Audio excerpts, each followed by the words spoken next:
अस्सलाम वालेकुम नाजरीन, मैं हूँ सदफ नौरीन और आप देख रहे हैं अपना फेवरेट यूट्यूब चैनल बाद नसीम। नाज़रीन ग्रामी वासिफ अली वासिफ फरमाते हैं कि पाकिस्तान नूर है और नूर को कभी जवाल नहीं आता। ये अल्लाह ताला का ख़ास करम, बुजुर्गान दीन की दुआएं, लाखों मुसलमानों की कुर्बानियों और मशाहीर पाकिस्तान की जहद मुसलसल का नतीजा है कि वतन अजीज़ का क़याम और इस्तेहकाम किसी मोजज़े से कम नहीं। 6 सितंबर 1965 की सुबह को किसे मालूम था कि तारीख के सीने पर जुर्रत और अजमत के नाकाबिले फरामोश कसीदे दर्ज होंगे। और ये कौन जानता था कि सरजमीन पाकिस्तान और हिंद ला इलाहा इल्लल्लाह मुहम्मदुर रसूलुल्लाह के मानने वालों की हैबत और हमियत से ढलने वाली है। और किसने ये तसव्वुर किया था कि इस मुमलिकत खुदादाद की हिफाजत के वास्ते इस कौम के बच्चे, बूढ़े और जवान अपने सीनों में ऐसी दीवार बनाए खड़े होंगे जो दुश्मन की तोपों को खामोश कर देंगे। 5 और 6 दिसंबर की रात तारीकी में गैर एलानिया तौर पर लाहौर के 3 अतराफ से हमला किया गया ताकि लाहौर पर बआसानी कब्जा हो सके। इन फिरौन जादों ने लाहौर की जानिब रुख करते हुए अपने ज़राए इबलाग पर ऐलान किया कि लाहौर पर कब्जा हो चुका है। टैंकों, जहाज़ों और बारूद के बल पर इन्हें यकीन था कि चंद घंटों में लाहौर हमारा होगा। बल्कि भारतीय वजीर आजम और कमांडर जनरल अपनी काबीना के चंद अरकान के अलावा दीगर अहम भारतीय अहदेदारों को डिनर की दावत लाहौर जिम खाने में जश्न फतह मनाने के लिए दे चुके थे, मगर वो तारीख के सबक भूल गए थे। उन्हें इदराक तक न था कि ला इलाहा इल्लल्लाह के नारे में कितनी कुव्वत है। अब इस अर्ज़ पाक की हिफाजत असला व बारूद से ज़्यादा शौक़ शहादत के ज़रिए होगी। हिंदुस्तान ने अपनी फ़ौज को टास्क दिया कि रावी के पुल पर बमबारी करनी है।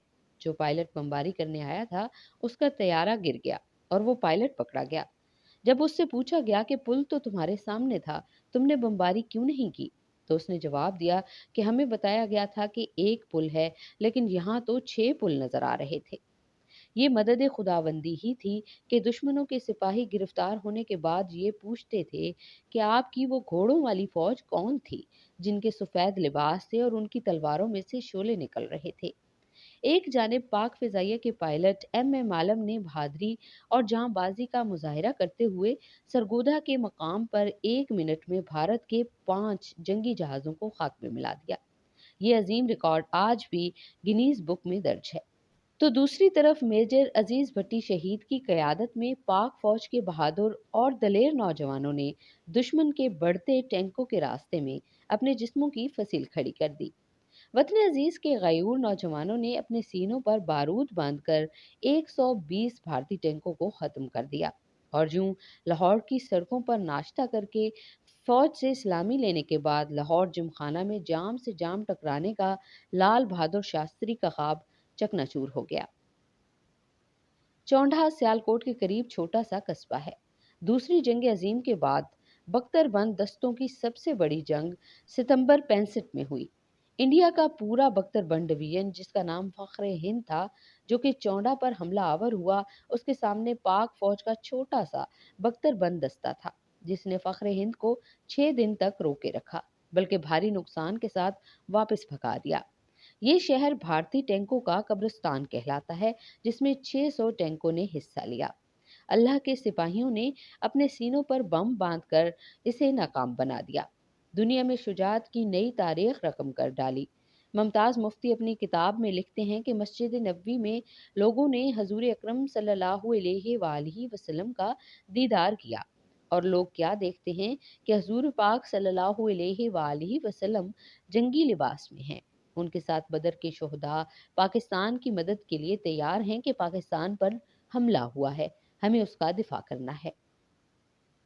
हडियारा से लेकर खेमकिरन तक, चौंधा से लेकर रेलवाड़े तक, वाघा से लेकर जामनगर तक, कसूर से लेकर खनौर तक और बीआरबी नहर से लेकर दावरका के किले तक, हर तरफ पाक फौज की सुरखरुई के परचम लहरा रहे थे। इस सुनहरी तारीख का एक एक हर्फ शहीदों के लहू से दरख्शां है। ये अजीम दिन शहीदों की कुर्बानियों, गाजियों की जुर्रत और अपने अजदाद की वफाओं की याद दिलाता है।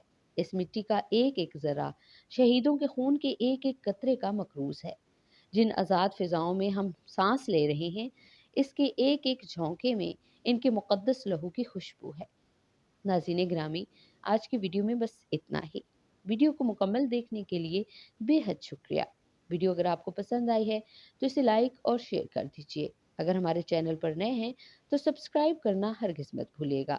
آپ سے ملیں گے اگلی ویڈیو میں، تب تک کے لیے ہمیں اجازت دیجیے۔ اللہ حافظ۔